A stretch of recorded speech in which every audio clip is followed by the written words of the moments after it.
विद्यार्थियों, नमस्कार विद्यार्थियों। मैं विनोद चौहान, प्रवक्ता विद्युत, राजकीय पॉलिटेक्निक महाविद्यालय जोधपुर से। विषय है मैकेनिकल विभाग का ME 207, प्रथम अध्याय डीसी मशीन से आज फर्स्ट यूनिट करेंगे 1.1 डीसी मशीन कंस्ट्रक्शन, उसकी संरचना। तो सर्वप्रथम देखते हैं कि एक डीसी मशीन की संरचना किस प्रकार से होती है। तो ये एक डीसी मशीन का क्रॉस सेक्शनल व्यू है। इसमें दिखाया गया है कि डीसी मशीन में कौन कौन से, एक 4 पोल डीसी मशीन की बात की जा रही है। ब्लू कलर में इसका स्टेटर पार्ट है और ये जो बाहर निकला हुआ है राउंड सिलेंड्रिकल शेप का, ये इसका रोटर कहलाता है। डीसी मोटर के 3 पार्ट्स मेनली होते हैं: yoke, pole and pole shoes, commutator, armature core, armature field winding और ब्रशेस। तो सर्वप्रथम हम चर्चा करते हैं डीसी मशीन के एक क्रॉस सेक्शनल व्यू की।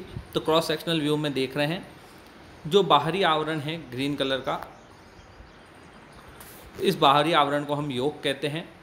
ये कास्ट आयरन या स्टील का बना होता है। इसका कार्य होता है बाह्य आवरणों, बाह्य आघातों से मैकेनिकल प्रोटेक्शन देना इस मशीन को, प्लस इसका सेकंड कार्य होता है कि जो मैग्नेटिक फील्ड प्रोड्यूस होता है उसको पाथ प्रोवाइड करना, पथ प्रदर्शित करना। सेकंड है इसमें पोल। ये जो रेड कलर के इसमें दिखाई दे रहे हैं ये पोल है। ये सैलिएंट आकार के हैं, हल्के से उभरे हुए हैं। इन पोल के ऊपर फील्ड वाइंडिंग है। इन फील्ड वाइंडिंग कॉपर की बनी होती है या एल्यूमिनियम कंडक्टर की। इसमें जब धारा प्रवाहित होती है तो यह मैग्नेटिक फ्लक्स प्रोड्यूस करती है। मैग्नेटिक फ्लक्स, विद्युत चुंबकीय फ्लक्स जिसे कहते हैं, ये मोटर को रन करने के लिए आवश्यक है। फील्ड वाइंडिंग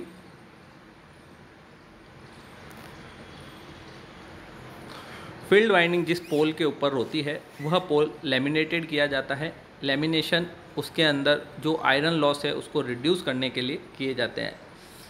लेमिनेटेड शीट के बीच में सिलिकॉन की शीट, माइका की शीट्स वार्निश से लेमिनेटेड किया जाता है। सेकंड है इसका आर्मेचर पार्ट। आर्मेचर भी लेमिनेटेड होता है ताकि इसके अंदर एडी करंट लॉस कम हो, या हम कह सकें कोर लॉसेज जो हैं इसके, आयरन लॉस, वो रिड्यूस करने के लिए। आर्मेचर पे स्लॉट्स बनाए जाते हैं। इन स्लॉट्स में वाइंडिंग की जाती है। ये आर्मेचर वाइंडिंग कहलाती है। यहाँ इस सिलेंड्रिकल शेप के बीच में जो रोटर है इसके अंदर डॉट डॉट जो स्लॉट में है ये आर्मेचर वाइंडिंग को प्रदर्शित करते हैं। ब्लैक कलर का पोर्शन जो है रोटर के अंदर वह कम्यूटेटर कहलाता है, जो दिक् परिवर्तक भी कहलाता है। इसका कार्य डीसी को एसी में और एसी को डीसी में परिवर्तित करने का होता है। बेसिकली रेक्टिफायर का कार्य ये डीसी मशीन में करता है। धारा को संग्रहित करने के लिए इस कम्यूटेटर के ऊपर कार्बन ब्रश लगाए जाते हैं और ये सारे कनेक्शन योक के ऊपर एक टर्मिनल बॉक्स है वहाँ पर ले जाए जाते हैं। इस डीसी मशीन के ऊपर एक हुक होता है जिसे लिफ्ट आई कहते हैं, जो इसको इधर उधर ट्रांसपोर्टेशन के वक्त काम आती है। नीचे बेस प्लेट है। रोटर के साथ ब्लेड और फैन अटैच रहता है जिससे इसके अंदर कूलिंग रहती है।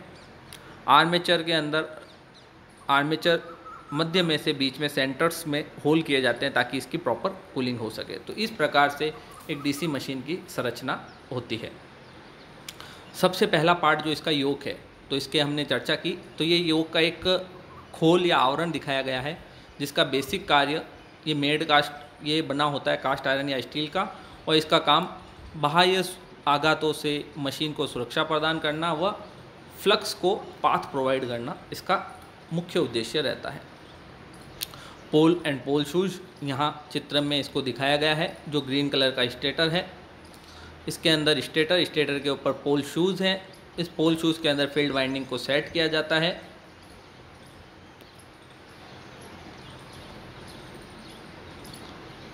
ये पोल शू फील्ड वाइंडिंग को सपोर्ट करते हैं। साथ ही spread out the flux in air gap uniformly, जो फ्लक्स है उसको यूनिफॉर्मली पूरे मोटर में आर्मेचर को डिस्ट्रीब्यूट करने का कार्य इसका रहता है। नेक्स्ट इसका इम्पोर्टेंट पार्ट है कम्यूटेटर। कम्यूटेटर बेसिकली रोट आर्मेचर के साथ अटैच होता है। इस आर्मेचर के ऊपर कॉपर के सेगमेंट्स को लेते हुए उनके बीच में माइका शीट का इंसुलेशन किया जाता है 0.35 से 0.5 mm तक का, और उन सारे सेगमेंट को कनेक्ट करके कम्यूटेटर का निर्माण होता है। कम्यूटेटर की एक सेगमेंट की मोटाई उतनी ही होती है जितनी कार्बन ब्रश की मोटाई रखी जाती है। कम्यूटेटर का मुख्य उद्देश्य जो भी धारा उत्पन्न करना है, या मशीन मोटर के केस में मशीन को धारा देने का वक्त होता है, उस वक्त कार्बन ब्रश की सहायता से धारा संग्रहण का कार्य या धारा वितरण का कार्य किया जाता है। तो यही इसमें बताया गया है। कम्यूटेटर एक दिक् परिवर्तक हिंदी में कहलाता है, जिसका मुख्य उद्देश्य रेक्टिफायर के रूप में कार्य करना होता है।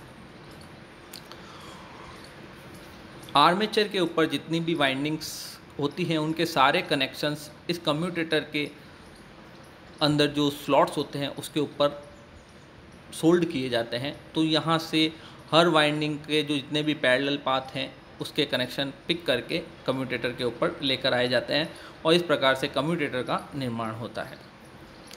Next carbon brush.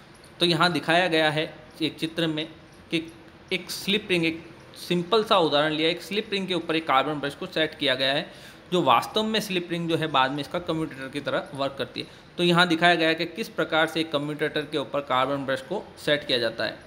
तो ब्रश बेसिकली कार्बन, ग्रेफाइट और कॉपर के बनाए जाते हैं। इसका मेन उद्देश्य धारा का संग्रहण करना है। कम्यूटेटर के ऊपर शीतलक है और इसकी जो प्रवृत्ति है ये हार्ड नहीं होना चाहिए, ताकि ये कम्यूटेटर के ऊपर गड्ढे नहीं करे।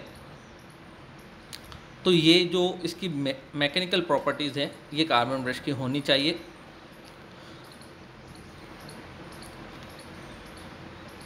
बेसिकली जब आर्मेचर की वाइंडिंग में करंट की पोलैरिटी चेंज होती है उस वक्त कार्बन ब्रश उस प्रोसेस से वहाँ से धारा का संग्रहण कर इसको